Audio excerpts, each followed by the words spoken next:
నీతి అంటే ఏంటి? త్వరగా నేను చెప్తాను, జాగ్రత్తగా వినండి. ఆదికాండం 15వ అధ్యాయం 6వ వచనాన్ని ఒకసారి మనం పరిశీలన చేద్దాం. ఆదికాండం 15వ అధ్యాయం 6వ వచనం. నీతి అంటే ఏంటి?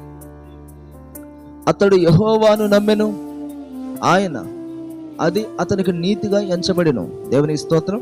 బైబిల్ గ్రంథం తెలియజేస్తా ఉంది ప్రియ దేవుని బిడ్డలారా, అబ్రహాం అంట 75 సంవత్సరాల కాలంలో దేవుడు అన్నాడంట, ఏమనంటే, అబ్రహామా, ఇదిగో నేను నీకు కొడుకుని ఇస్తాను, నీ సంతానం ఆకాశపు నక్షత్రాల వలె విస్తరింప చేయబడుద్ది అని ఒక మాట చెప్పాడు.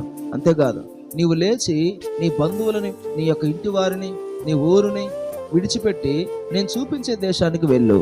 అలా నువ్వు వెళ్ళినట్లయితే నిన్ను గొప్ప జనముగా చేసి నిన్ను ఆశీర్వదించి నీ నామాన్ని గొప్ప చేస్తానని చెప్పాడు. 2 మాటలు చెప్పాడు. దేవునికి స్తోత్రం. నువ్వు ఉన్న స్థలాన్ని వదిలి వెళ్ళమన్నాడు. రెండోది, నిన్ను ఆకాశ నక్షత్రాల కంటే విస్తారంగా నిన్ను విస్తరింపజేస్తానని చెప్పాడు. హల్లెలూయా. అబ్రహాం ఏం చెప్పాడు? ఆ మాట నమ్మాడు. దేవునికి స్తోత్రం. అసలు ఈరోజు క్రైస్తవ సమాజానికి వచ్చిన పెద్ద చిక్కు ఏంటంటే, అందరు మాటలు నమ్ముతారు కానీ దేవుని మాట మాత్రం నమ్మరు. బయట విషయాలు అన్నీ నమ్ముతారు కానీ దేవుని వాక్యాన్ని మాత్రం నమ్మరు. హల్లెలూయా. దేవుడు అంటాడు, ఎవరైతే దేవుని మాట నమ్ముతారో, ఎవరైతే దేవుని వాక్యాన్ని నమ్ముతారో వాళ్ళే నీతి కలిగిన వాళ్ళని అన్నాడు ఆయన. దేవుని స్తోత్రం. అబ్రహాము దేవుని నమ్మాడు, అది అతనికి నీతిగా ఎంచబడింది. దేవునికి స్తోత్రం. ఆయన వాక్యం తెలియజేస్తా ఉంది, నేను నిన్ను ఆశీర్వదించడానికి పిలిచాను అన్నాడు, నమ్ము. నిన్ను స్వస్థపరుస్తానని చెప్పాడు, నమ్ము. నిన్ను విడిపిస్తానని చెప్పాడు, నమ్ము. నీ బలహీనతను తప్పిస్తానని చెప్పాడు, నమ్ము.